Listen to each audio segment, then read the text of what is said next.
सर्वे भवन्तु सुखिनां सर्वे सन्तु निरामयाः सर्वे भद्राणि पश्यन्तु मा कश्चित् दुःखभाग् भवेत्। ओम शांति शांति शांति। Good morning friends.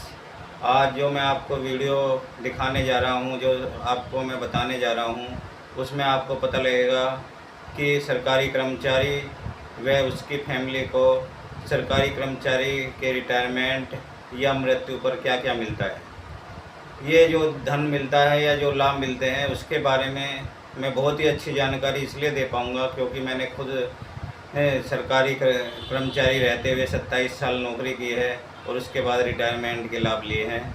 और इसके साथ ही जो मेरी माताजी थी, उन्होंने भी 37 साल सरकारी नौकरी करके उसके रिटायरमेंट के लाभ लिए थे।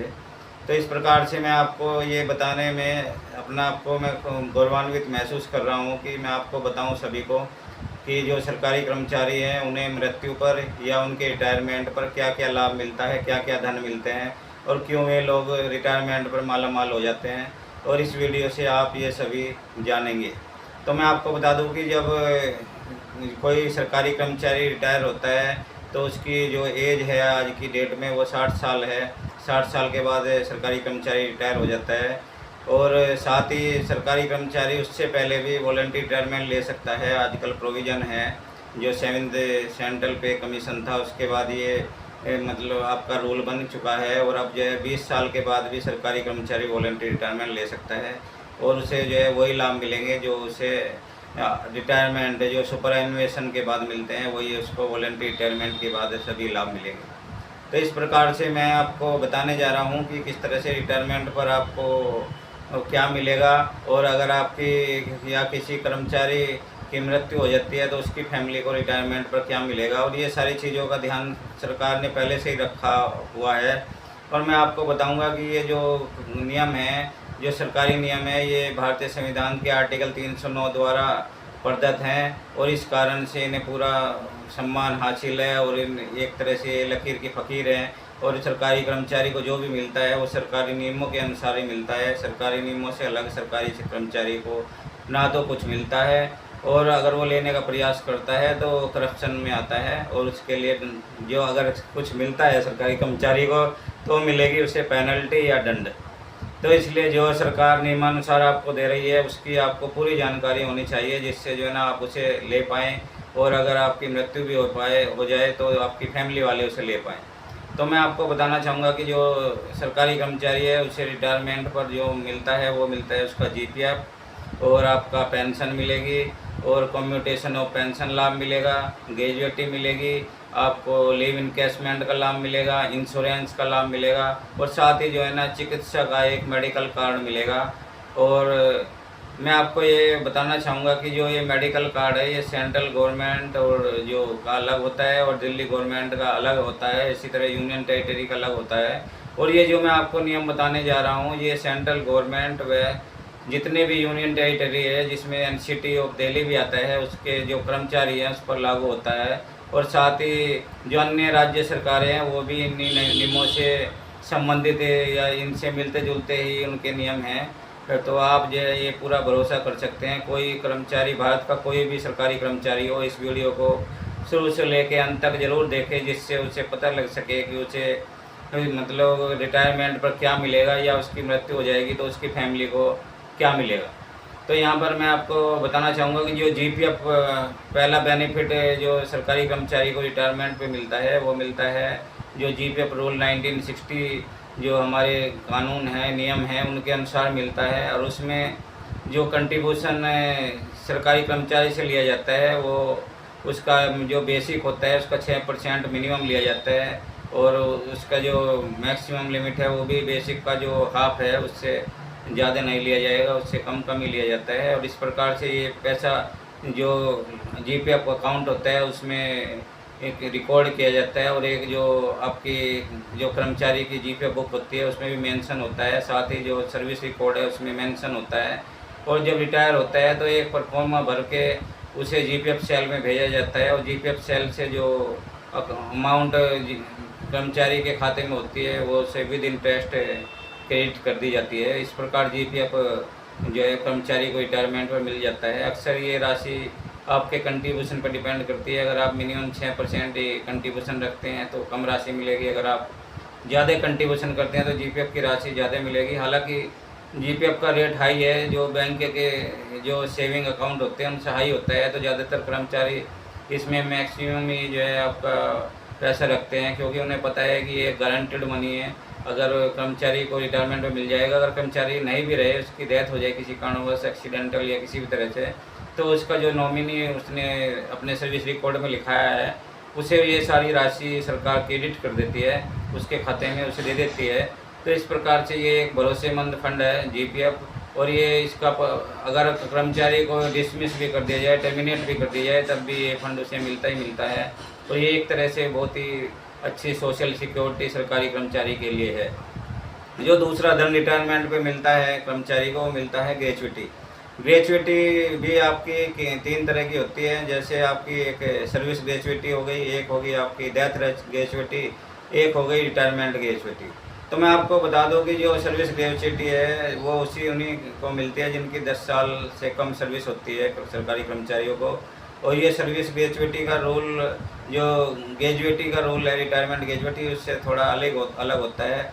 और ये जो आपके 6 मंथली पीरियड होते हैं सर्विस के, उसको काउंट करता है। और जो है उसमें जो आपका लास्ट बेसिक होती है, आपकी बेसिक प्लस डेननेस पे, उन्हें जोड़ के जो आपका पे बनता है, उसमें जो है आपको उसमें जो 1 गुणा 1/2 करना पड़ता है। और ये आपका जितने साल के 6 मंथली पीरियड होते हैं उससे गुना कर देंगे तो ये आपकी सर्विस ग्रेचुइटी आपको मिल जाएगी।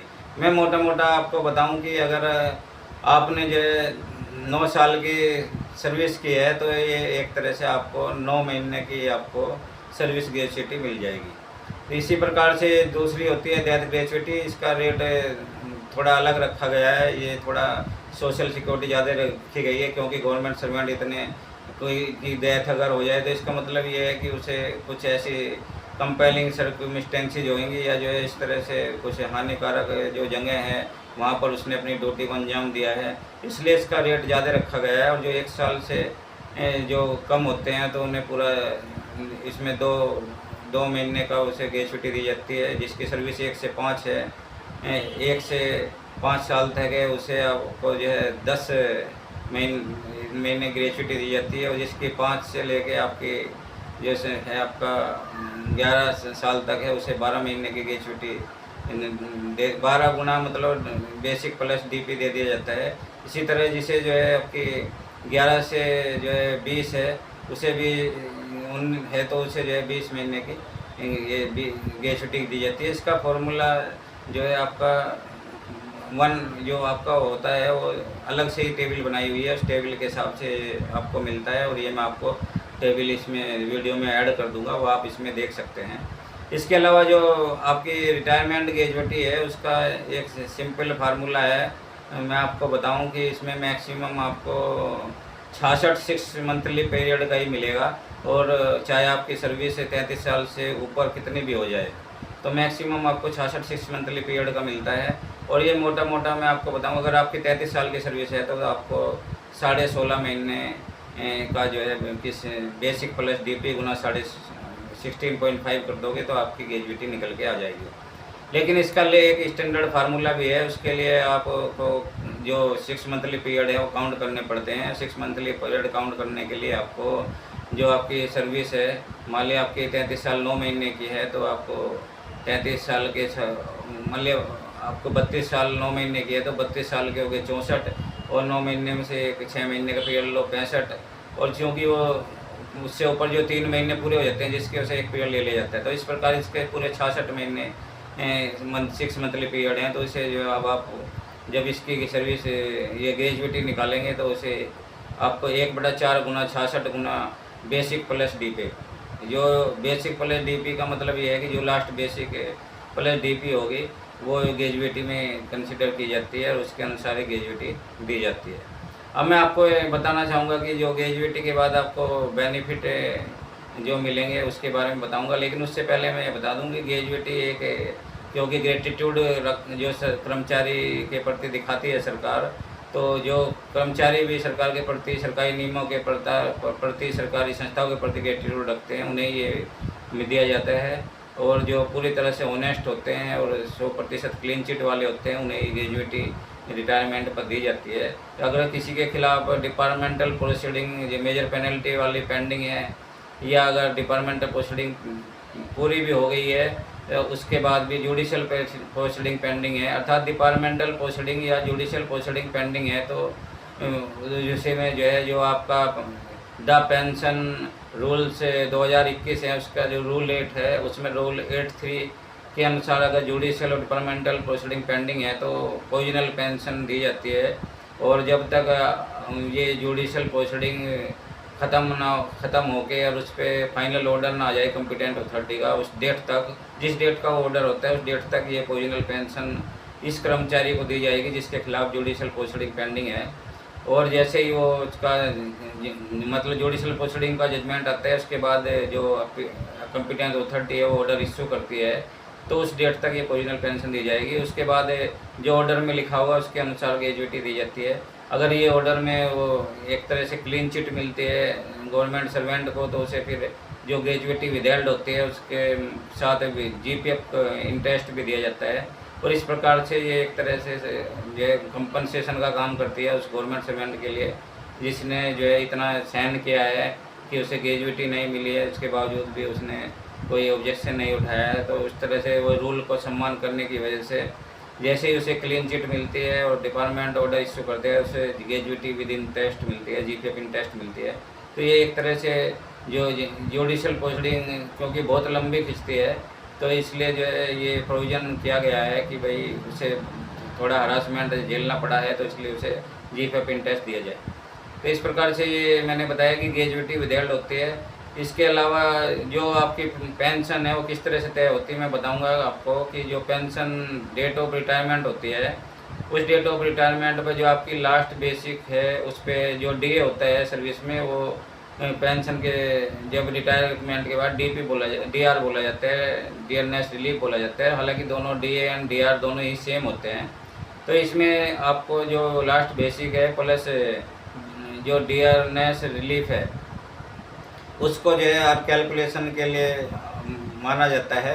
लेकिन यहाँ पे जो पेंशन तय की जाती है तो खाली बेसिक को ही तय किया जाता है। और जो है बेसिक अगर आपकी मान लिया 70,000 है तो उसका जो 50% होगा मतलब हाफ वो आपकी पेंशन तय होगी, जैसे 35,000 होगी फिर। और अगर जो है इसके साथ ही फैमिली पेंशन जो लास्ट बेसिक है उसका 30% उसी डेट ऑफ रिटायरमेंट पर तय कर दी जाती है।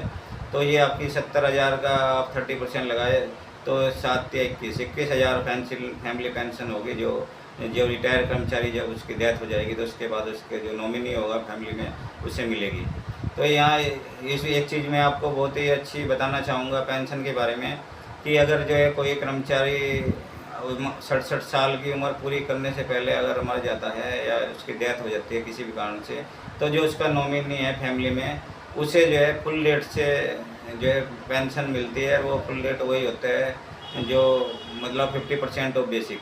ये मान लिया किसी की 70,000 बेसिक है तो उसकी फैमिली को 35,000 बेसिक इन्हेंस रेट की पेंशन मिलेगी 67 साल होने तक कर्मचारी के। बेशक वो उसकी डेथ हो गई हो, लेकिन जब उसका डेट ऑफ बर्थ से पता लग के 67 साल पूरी होगी तब तक जो है उसे उसके फैमिली को फैमिली पेंशन जो मिलेगी वो इन्हेंस रेट से मिलेगी। और जैसे उसकी 67 साल पूरी हो जाएगी एज, उसके बाद वो फिर फैमिली पेंशन नॉर्मल रेट से मिलेगी, जो आपको पता ही है कि लास्ट बेसिक का 30% है, जो मैंने इसी केस में बताया था कि उसे 21,000 फिर पेंशन मिलेगी।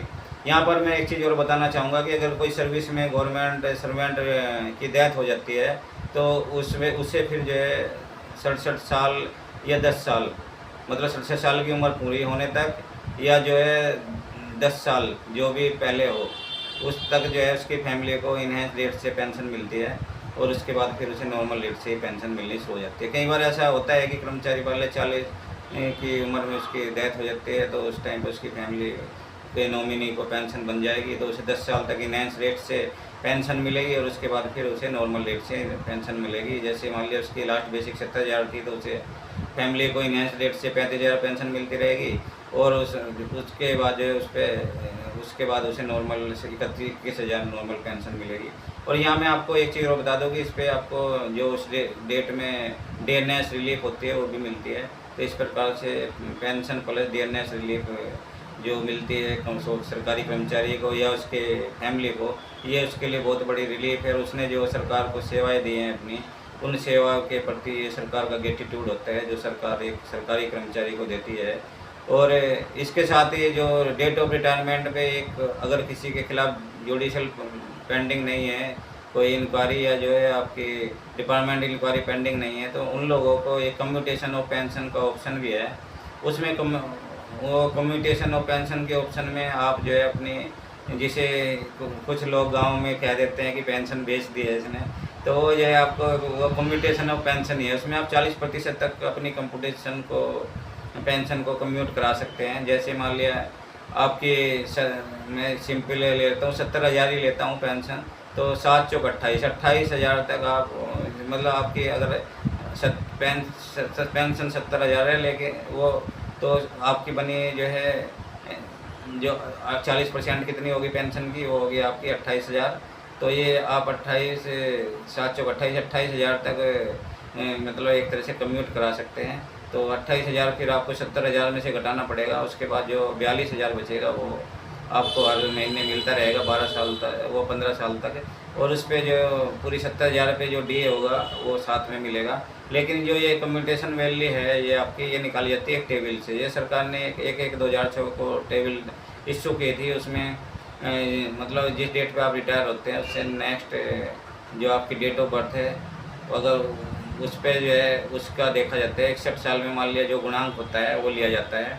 और फिर जो आपकी मैंने बताया कि जो आपकी कम्यूट वैल्यू है पेंशन की, जैसे इस केस में 28,000 थी, ये 28,000 गुणा गुणांक होगा x और गुना 12। इस तरह से जो भी वैल्यू निकल के आएगी वो आपको उतनी पेंशन मिलेगी। और पेंशन कम्यूटेशन वैल्यू मिलेगी और ये आपके अकाउंट में क्रेडिट कर दी जाएगी। और फिर जो है आपको ये अमाउंट हर महीने जो आपकी पेंशन बनी है उसमें से ये 40% पेंशन बेसिक से काट दी जाएगी। हालांकि जो आपको फिर पेंशन मिलेगी कटी हुई, उसमें जो डियरनेस रिलीफ मिलती है वो फुल बेसिक पे मिलती है। तो इस प्रकार से आपको ये केवल 12 साल वेट करना पड़ेगा। जैसे आप 12 साल वो 15 साल वेट करने पड़ेंगे, 15 साल पूरे हो जाएंगे तो आपको फिर दोबारा से वो फुल पेंशन मिलनी शुरू हो जाएगी। तो इस प्रकार ये कम्यूटेशन ऑफ पेंशन की रिलीफ उन्हें मिलती है जिनके खिलाफ जुडिशल प्रोसीडिंग या डिपार्टमेंटल प्रोसीडिंग ना हुई हो। लेकिन अगर किसी की जुडिशल प्रोसीडिंग कंक्लूड हो जाती है तो उसके बाद जो है ये कम्यूटेशन ऑफ पेंशन के लिए वो अप्लाई कर सकता है और उसके बाद जो है उसे ये मिल जाएगी। लेकिन इसका प्रोसेस थोड़ा अलग अलग है। अगर कोई जुडिशल प्रोसीडिंग अगर किसी को कंपल्सरी रिटायर किया गया है तो उसके बाद उसे मेडिकल बोर्ड के को रिफ़र किया जाता है और मेडिकल बोर्ड उसकी जो है एक्चुअल एज बताता है। उस एज के हिसाब से ये कम्यूटेशन वैल्यू निकलती है और उस वैल्यू के अनुसार ही उसकी पेंशन को कम्यूट किया जाता है। तो कहने का मतलब ये है कि जो सरकारी कर्मचारी क्लीन चिट ले लेते हैं जुडिशल प्रोसीडिंग में, उन्हें भी ये कम्यूटेशन का लाभ मिल जाता है। तो इस प्रकार से जो है ये कम्यूटेशन एक बहुत ही सोशल सिक्योरिटी बन चुकी है सरकारी कर्मचारियों के लिए और ये बहुत ही पॉपुलर भी है। अब जो अगला बेनिफिट सरकारी कर्मचारी को मिलता है वो मिलता है रिटायरमेंट पे लीव इनकैशमेंट का, जो खासकर दिल्ली में जो सेंट्रल गवर्नमेंट कर्मचारी हैं और जो दिल्ली सरकार के कर्मचारी हैं उन्हें सभी को मिलता है। इसमें जो आपका एक लीव क्रेडिट होता है, इसमें जो CCS जो लीव रूल्स 1972 है वो कानून लागू होता है, नियम कानून वो लागू होते हैं। उसके अनुसार आपको जो है हर साल 30 CL मिलती हैं और 20 HPL मिलती हैं।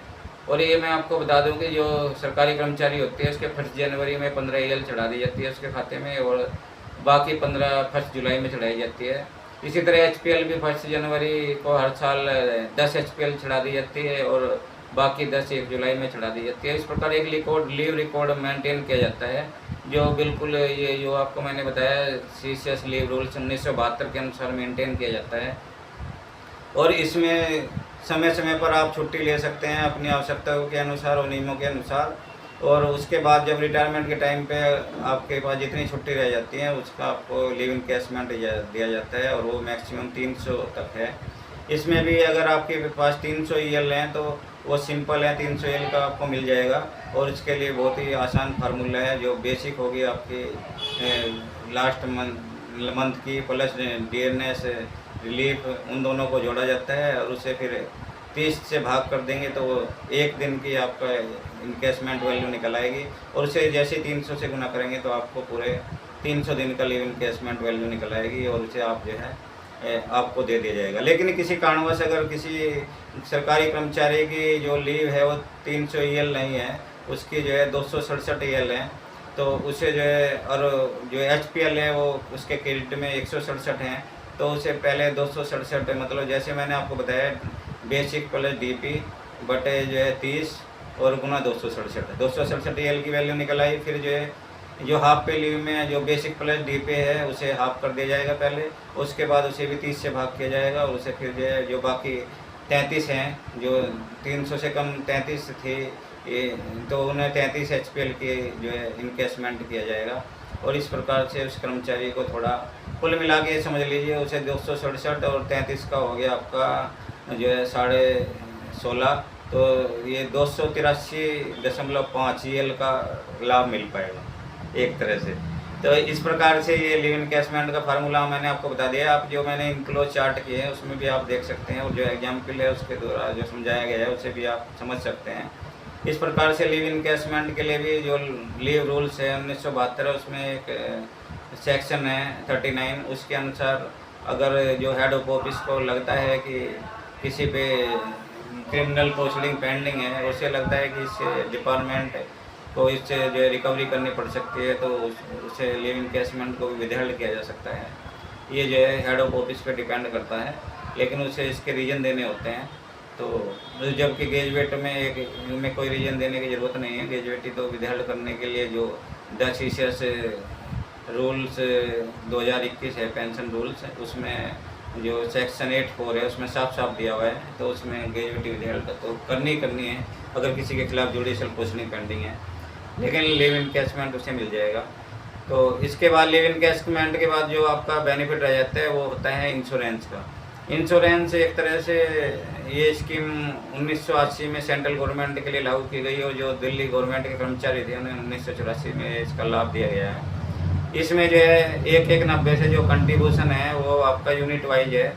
इसमें 5 रुपये इंश्योरेंस फंड में लिए जाते हैं और 10 रुपये सेविंग फंड में लिए जाते हैं। इस तरह जो ग्रुप C के कर्मचारी हैं उनसे 2 यूनिट का पैसा लिया जाता है, 30 रुपये लिया जाता है, और जो ग्रुप B के कर्मचारी हैं उनसे 60 रुपये का कंट्रीब्यूशन 4 यूनिट का पैसा लिया जाता है, और जो इससे ऊपर ग्रुप A के हैं उनसे 8 यूनिट का पैसा लिया जाता है, मतलब 120 रुपये उसका पैसा लिया जाता है। लेकिन मैं आपको ये बता दूँगा अगर किसी कारणवश सरकारी कर्मचारी की डेथ हो जाती है तो ये इंश्योरेंस की जो अमाउंट है जो लमसम उसे दिया जाता है, जो जिसने 30 ग्रुप C में है उसे 30,000 है, ग्रुप B वाले को 60,000, और जो ग्रुप A में है उसे 1,20,000 की अमाउंट उसके नॉमिनी को दे दी जाती है।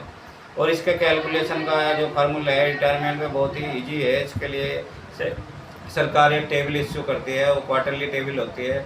मान लिया किसी को कोई जनवरी में अपॉइंट हुआ था और वो मार्च में जनवरी में और अपॉइंट हुआ है, तो जाहिर सी बात है कि वो जब उसकी सर्विस पूरी हो जाएगी तो वो जो जब 60 साल का हो जाएगा तब रिटायर होगा। तो जो अगर जनवरी में रिटायर होता है तो फिर उस साल के टेबल के सामने की राशि देखनी पड़ेगी। अगर एक ग्रुप C में ही है तो उसे मान लिया कोई व्यक्ति जनवरी में 1982 में अपॉइंट हुआ होता है और वो जो है जनवरी में रिटायर होता है, तो उसे जनवरी की टेबल में देख के गुणांक देखा जाएगा और उसमें जो है 2 से गुणा करके उसे पैसा दे दिया जाएगा। लेकिन अगर कोई व्यक्ति अगस्त में रिटायर होता है तो उसके लिए और वो फिर बीच में उसे ग्रुप C से ग्रुप B में प्रमोट भी होता है। मान लिया वो अगस्त में ही हुआ प्रमोट और फिर उससे ग्रुप B से ग्रुप A में प्रमोट होता है, मान लिया वो भी अगस्त में ही हुआ 10 साल बाद, 10 साल के गैप पे, तो उनके लिए अलग कैलकुलेशन है। उसके लिए बहुत ईजी है। जो जब वो ग्रुप C में रहा था, जब वो रिटायर हो रहा है तो उस साल को देखा जाएगा। अगस्त मान लिया कोई 2025 में रिटायर हो रहा है जो है अगस्त 25 में, तो उस अगस्त 25 तक पहले तो उसका टेबल में देखा जाएगा उसका गुणांक क्या आता है और ग्रुप C के 2 यूनिट के पैसे को गुणा करके दे दिया जाएगा। उसके बाद ये देखा जाएगा कि यदि उसके 10 साल बाद ये प्रमोट भी हुआ है तो उसे फिर आगे जिस साल प्रमोट हुआ था वो उसमें एडिशनल जो 2 यूनिट है उसके गुणांक देखा जाएगा, उस गुणांक से गुणा करके वो पैसा ऐड किया जाएगा। और थर्ड, जब वो ग्रुप में अपॉइंट हुआ था, प्रमोट हुआ था, तो उसका देखा जाएगा और वहाँ पे उसमें एडिशनल 4 यूनिट से गुना करके वो पैसा उसे दे दिया जाएगा। लेकिन मैं आपको ये बता दूँ कि जब प्रमोशन होती है तो जो रेट जो चेंज होता है, सब्सक्रिप्शन चेंज होता है, वो आपका 1 जनवरी से ही होता है हमेशा।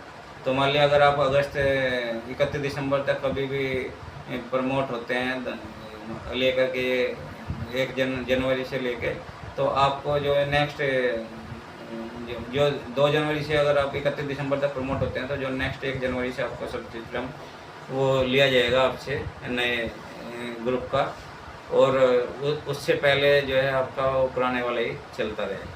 तो इस तरह से इसके क्लियर नियम है। लेकिन मैं आपको बता दूं कि जो इंश्योरेंस राशि है, इससे कोई आपको एडवांस नहीं मिलेगा, कोई विड्रॉवल नहीं मिलेगा। ये एक सरकारी रूल्स है, तो इसके अनुसार ही आपको चलना पड़ता है। जो सबसे महत्वपूर्ण है जो आपको मिलता है सरकारी नौकरी में, वो मिलता है आपको सेंट्रल गवर्नमेंट को CGHS का जो मेडिकल कार्ड है, और जो दिल्ली गवर्नमेंट के एम्प्लॉई हैं, जो यूनियन टेरिटरी के हैं, उन्हें जो दिल्ली गवर्नमेंट वाले को DGHS का जो मेडिकल कार्ड है, और उसके लिए भी एक ये आप सरकारी नियम बने हुए हैं, और उसके अनुसार ही जैसे CGHS का अगर रिटायरी को कार्ड चाहिए तो उसे ऑनलाइन अप्लाई करना पड़ता है। DGHS वालों के लिए ऑनलाइन नहीं है, वो जो है अपने एप्लीकेशन देंगे, हेड ऑफ ऑफिस उसे प्रमाणित करेगा, उसके बाद उसे जो है कुछ पेमेंट करनी पड़ेगी। जैसे आप हर ग्रुप के लिए सेम राशि है दोनों ही CGHS और DGHS में। जैसे ग्रुप C में आपके 250 रुपये पर मंथ कटते हैं, और जो आप ग्रुप C में भी इनके भी रेंज है। जो लेवल 1 से लेवल 5 की पोस्ट है उनके लिए 250 रुपये कटते हैं, लेवल 6 के लिए आपके 450 रुपये कटते हैं, और जो लेवल 7 से लेवल 11 के हैं उसमें आपको 650 कटते हैं, और जो कि लेवल 12 से ऊपर की जितनी पोस्ट हैं उसमें आपको 1000 का सब्सक्रिप्शन हर महीने कटना होता है। तो जब आप रिटायर होते हैं, तो अगर आप लाइफ टाइम कार्ड बनवाना चाहते हैं, तो जैसे अगर कोई इसमें लेवल 7 से लेवल 11 में है, जैसे मैं रहा हूँ, तो उसे जो है 78,000 रुपये की राशि जमा करनी पड़ती है, और जो उसे जमा करने के बाद उसे लाइफ टाइम कार्ड मिल जाएगा। उस कार्ड का प्रयोग वो अपने फैमिली जो है उसके हित के लिए कर सकता है। यहाँ मैं आपको एक चीज़ और जो आपको बता दूँ कि इसमें भी 36,050 जिसकी बेसिक 36,000 बेसिक है, तो उसे आपको जनरल वार्ड का इंटाइटलमेंट होता है, और जिसकी 50,500 तक बेसिक है उसे जो है आपका सेमी प्राइवेट वार्ड होता है। और जैसे जिनकी बेसिक जो है आपकी 50,500 से ऊपर है, जैसे लेवल मैं रहा हूँ कर्मचारी, तो उन्हें जो है प्राइवेट वार्ड का इंटाइटलमेंट है, और इस प्रकार से उस इंटाइटलमेंट के अनुसार ही उन्हें कार्ड दिया जाता है। और उस कार्ड के अनुसार जो वो अपने और अपने स्पाउस के और जो उन पर डिपेंडेंट हैं उनके जितने भी डिपेंडेंट है जो उन्होंने उसमें कार्ड में लिखवाए हैं, वो जो एलिजिबल हैं इस स्कीम के अनुसार, उन्हें जो है इस तरह से सरकारी लाभ दिया जाता है मेडिकल सुविधा का। और जो इनके जो पैनल के हॉस्पिटल होते हैं उनमें जो है आपको कैशलेस सुविधा मिल जाती है सरकारी कर्मचारियों को। वो CGHS और DGHS वालों को ये कैशलेस सुविधा है, क्योंकि मैं दिल्ली में रहता हूँ, मैंने खुद अपनी आंखों से देखा है, तो इन सबको कैशलेस सुविधाएं मिल जाती है। और जो मेजर सर्जरी होती है उनमें भी कैशलेस की सुविधा मिलती है। बाकी यूनियन टेरिटरी है उनके लिए मैं वो आप जो संबंधित यूनियन टेरिटरी है वहाँ के नियम कानून देख सकते हैं, और वहाँ से आप देख सकते हैं। मैं आपको बताना चाहूँगा कि जो अन्य स्टेट गवर्नमेंट है वो भी इस तरह की फैसिलिटी देती हैं। इसके अलावा जो सरकारी कर्मचारी होते हैं जो स्टेट गवर्नमेंट के, उनके लाभों में थोड़ा सा वेरिएशन हो सकता है, तो आप स्टेट गवर्नमेंट के रूल्स देख सकते हैं। लेकिन इस वीडियो ने आपको एक जनरल आइडिया ज़रूर दिया होगा, जिससे आप जान पाए होंगे कि आपको रिटायरमेंट पर या किसी गवर्नमेंट कर्मचारी की मृत्यु पर उसकी फैमिली को क्या क्या बेनिफिट मिलते हैं, और उस ये बेनिफिट किस तरह से उस परिवार की मदद करते हैं। और ये मैं आपको एक चीज़ और बता दूं कि जो जैसे ही आपके 80 साल पूरे होंगे तो एडिशनल पेंशन आपकी बढ़नी शुरू हो जाती है 20%, 80 से 85 पे, 85 से 90 पे फिर जो है आपकी 30 बढ़ जाएगी, और 90 से 95 पे आपकी जो है 40 बढ़ जाएगी, 95 से 100 पे आपकी 50% बढ़ जाएगी, और 100 से ऊपर होते ही तो आपको जो है 100% एडिशनल पेंशन मिलेगी, मतलब 200% पेंशन मिलेगी। इस प्रकार सरकारी कर्मचारी मरते दम तक जो है बल्ले बल्ले रहती है उसकी, लेकिन साथ ही उसके साथ ये रिस्पॉन्सिबिलिटी भी है कि उसे हमेशा नियमों का पालन करना है और अपना आप को सीमित रखना है और कानूनों का पूर्णतः पालन करना है और सदाचार का पालन करना है और किसी भी तरह सरकारी नियम का उल्लंघन नहीं करना पड़ेगा। यहीं पे मैं आपसे विदा लेना चाहूँगा। Thank you very much. और क्योंकि जो है मैं कभी भी लगभग 30 मिनट की वीडियो बनाता हूँ, तो इस वीडियो में उम्मीद करता हूँ कि आप सभी को पूरा लाभ मिलेगा और आपको ये जानने का सभी को मौका मिलेगा कि सरकारी कर्मचारी को रिटायरमेंट के बाद मरते दम तक क्या क्या मिलता है, और अगर सरकारी कर्मचारी की डेथ भी हो जाती है तो उसके बाद उसकी फैमिली को क्या क्या मिलता है। और इससे जो है आपको एक जानने का बहुत ही सुनहरा अवसर मिला है और मुझे भी बताने का बहुत सुनहरा अवसर मिला है। और एक अंक शुभ माना जाता है भारतीय संस्कृति में, तो मैं 31वें मिनट पर ये अपनी वीडियो क्लोज कर रहा हूँ। और 31वें मिनट का मतलब है कि आप आगे भी इसमें और जानकारी भी और अन्य जो स्टैचू बुक है, रूल बुक है, उनसे पढ़कर ले सकते हैं और अन्य योग्य व्यक्तियों से भी ले सकते हैं। और यही मैं अपने वीडियो के एंड करना चाहूँगा और उम्मीद करूँगी आप इसे हमेशा देखेंगे और अपने साथियों को शेयर करें। थैंक यू वेरी मच और सब्सक्राइब करें मेरे चैनल को। Thank you.